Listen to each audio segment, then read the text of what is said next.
बिस्मिल्लाहिर्रहमानिर्रहीम, अस्सलाम वालेकुम रहमतुल्लाहि व बरकातुहू। मेरा नाम अहमद अकील है। आप देख रहे हैं प्रॉपर्टी टीवी। पाकिस्तानियों, अपनी हिम्मतें जमा रखो, हिम्मत करो। पाकिस्तान के हालात वक्ती तौर पे ऊपर नीचे हैं, लेकिन ये हालात बेहतरी की तरफ चले जाएंगे। सऊदी अरब जिससे पाकिस्तान पैसा मांग रहा है, उसकी जो फैक्ट सामने आए हैं तो आपकी आंखें खुल जाएंगी कि सऊदी अरब जैसा मुल्क, तकड़ा मुल्क जो है, वो भी क्राइसिस का शिकार है और उसके अंदर भी मामलात ऊपर नीचे हो गए हैं। तो किसी भी मुल्क में हो सकते हैं। पाकिस्तान के तो हालात सऊदी अरब से भी बेहतरीन हैं, क्योंकि सिर्फ यहाँ मिसमैनेजमेंट है। दरअसल एक हुकूमती दावा है कि अभी शहबाज शरीफ गए थे सऊदी अरब, तो इन्होंने कहा जी सऊदी अरब 21 अरब डॉलर की हमारे साथ इन्वेस्टमेंट करेगा। 2 अरब डॉलर जो है, वो जो पहले 3 अरब डॉलर हमारे पास रखा हुआ है सूद के ऊपर, और उसके ऊपर टॉप अप 2 और अरब डॉलर जो है वो हमें और देगा, तो वो भी इंटरेस्ट के ऊपर हमारे अकाउंट में रहेंगे। और इसके बाद 21 अरब डॉलर जो है वो इन्वेस्टमेंट करने जा रहा है। ये बात सामने रखी जा रही है कि पॉजिटिव हालात वो है। इसका भी ऑपरेशन कर देते हैं, लेकिन मैं बाद में आपको सऊदी अरब के भी हालात बताऊंगा, और आखिर में बताऊंगा कि पाकिस्तान के हालात अगर ऊपर नीचे हैं तो कब कैसे सही होंगे। सबसे पहले इस इन्वेस्टमेंट की बात करते हैं।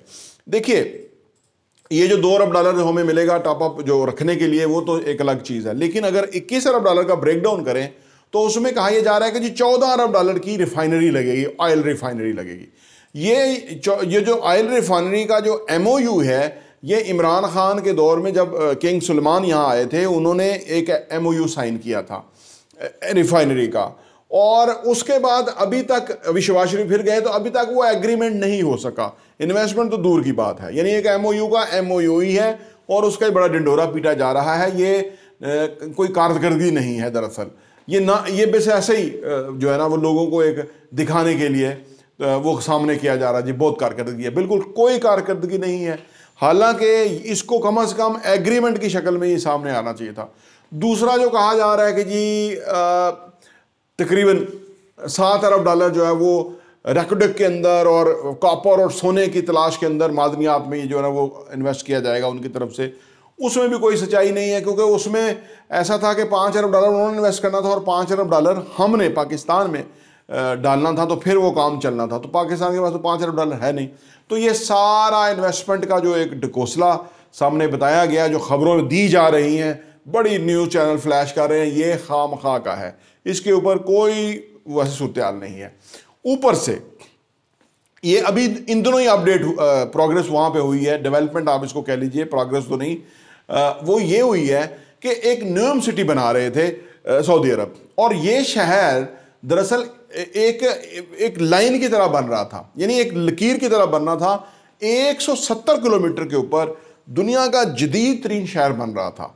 अब उस शहर में सऊदी अरब ने उस प्रोजेक्ट को ही कट लगा दिया है, और कोई कट 5, 10, 15, 20% नहीं लगाया, 98% ही कट लगा दिया है। अगर आप हमारे पास यहाँ आ जाएं बहरिया टाउन बिजनेस डिस्ट्रिक्ट में, तो ये बहरिया टाउन बिजनेस डिस्ट्रिक्ट जो है, ये 2.3 किलोमीटर का एक कमर्शियल एरिया है जो कि डिज़ाइन हुआ, डेवलप हुआ है। बस इतना ही बनेगा न्यूम सिटी भी। बहुत बड़ी हाइप थी जी, इतने इन्वेस्टर आ जाएंगे, इतना पैसा आ जाएगा, इतना बड़ा शहर होगा। वो कट हो गए 170 किलोमीटर से, जो कि यहाँ से कोई गुजरात तक इस्लामाबाद से बनता है, बल्कि उससे भी आगे गुजरांवाला तक पहुँच जाएंगे। इतना बड़ा शहर बनना था, अब वो शहर सिर्फ 2.4 किलोमीटर बनेगा। तो इतना बड़ा उन्होंने कट लगाया। जो अपने प्रोजेक्ट के ऊपर इतने बड़े बड़े कट लगा रहे हैं, वो आपको कैसे पैसा देंगे? आल्दो कि उन्होंने पैसा तो नहीं देना था, उन्होंने तो दुनिया से कर्जा लेके तो यहाँ रिफाइनरी लगानी थी, जो कि उनका एक मंसूबा था। उसके अंदर कोई पेशरफ्त नहीं हुई। तो लिहाजा अवाम को सही गाइड करना चाहिए, जो कि हम आपके सामने सही बातें लेके आते रहते हैं। पाकिस्तान के जितने इकोनॉमिक एक्सपर्ट्स हैं, उनसे हमने पूछा है, जब जितनों से, उन्होंने भी ये बताया कि भाई ये कुछ भी पैसा मिलने वाला नहीं है, ये खामखा का जो है ना एक ड्रामा सा एक क्रिएट किया है। वो शहबाज शरीफ साहब हैं, तो फिर कुछ ना कुछ तो वो करेंगे ना कि भाई ये हो गया वो हो गया, कुछ भी ये होने वाला नहीं है। अब बात करते हैं कि सऊदी अरब के हालात क्यों ऐसे हुए। देखिए, सऊदी अरब का बहुत बड़ा थ्रेट ये है कि ऑयल के ऊपर उनका समझ आ रही है कि आने वाले टाइम में ऑयल ख़त्म होने वाला है। तो वो ऑयल को की जो आमदनी है वो ख़त्म हो जाएगी, तो वो डिफरेंट आमदनी तलाश कर रहे हैं। इसलिए वो डिफरेंट प्रोजेक्ट के अंदर अपने मुल्क के अंदर शहर बसा रहे हैं, टूरिज़्म वगैरह कर रहे हैं, लेकिन उसमें वो कामयाब नहीं हो सके। उनका ख्याल था कि जब वो ये 500 अरब डॉलर का शहर बनाएंगे, 300 अरब डॉलर का शहर बनाएंगे तो दुनिया वहाँ सरमायाकारी करेगी। लेकिन दुनिया सरमायाकारी ना करने की जो सबसे बड़ी वजह सामने आई है वो ये है कि वहाँ कोई अदालती निज़ाम नहीं है उस तरह का। पाकिस्तान में फिर अदालतें आज़ाद है, उधर इतनी भी नहीं है क्योंकि बादशाहत है। तो अब कोई कैसे इतना बड़ा पैसा लेके उस मुल्क में आ सकता है कि जहाँ पे कोई भी कानून उस तरह का ना हो और जो मर्जी फैसला हो जाए, और बंदे को ऐसे माहौल में क्यों आएंगे?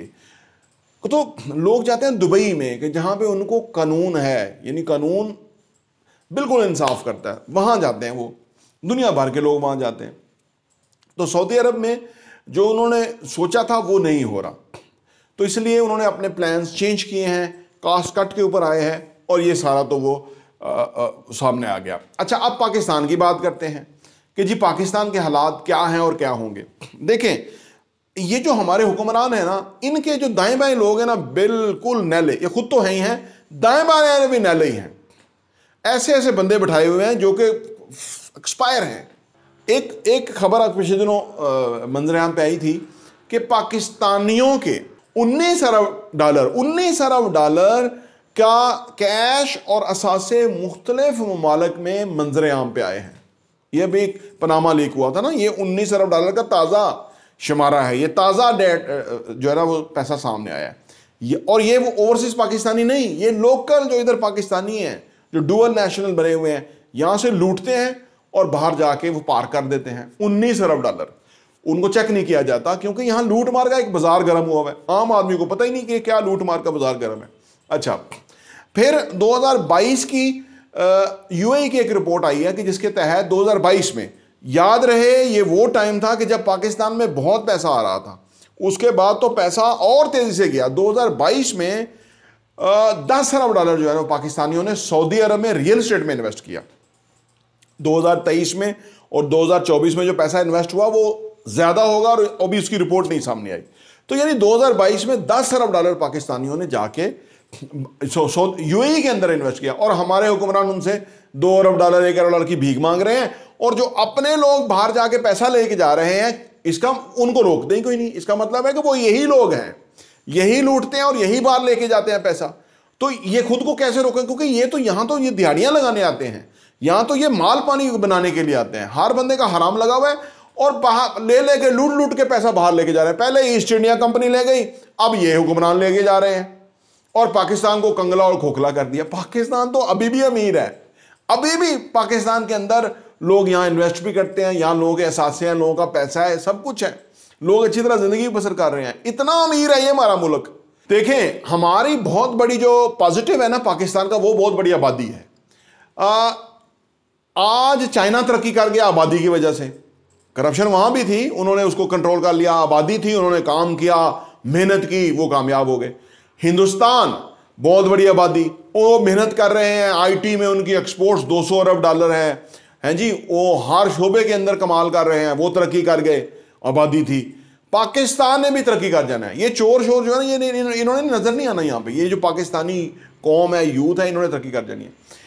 अर्ज करने का मतलब यह है कि सऊदी अरब के भी हालात डिस्टर्ब है, तो पाकिस्तान के भी डिस्टर्ब हैं।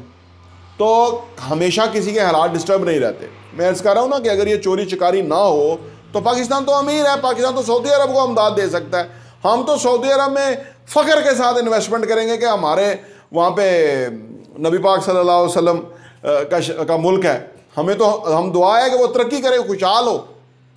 लेकिन मामला तो ऊपर नीचे हो जाते हैं इकॉनमी के। इसका ये मतलब है कि पाकिस्तान के भी हालात ख़राब है तो ये भी बेहतर हो जाएंगे। हमारे ज़्यादा चांसेस हैं बेहतर होने के, क्योंकि हम बहुत नीचे आए हुए हैं। यहाँ से हमने टेक ऑफ करना है बहुत तेज़। और ये जो हमारी 14 करोड़ आवाम है, यूथ, यंग लोग जो हैं, इन्होंने हिम्मत पकड़नी है और पाकिस्तान को आगे लेके जाना है इंशाल्लाह ताला। और इन चोरों, गुंडों, डाकुओं, बदमाशों से हमने इस मुल्क को पाक करना है इंशाल्लाह ताला।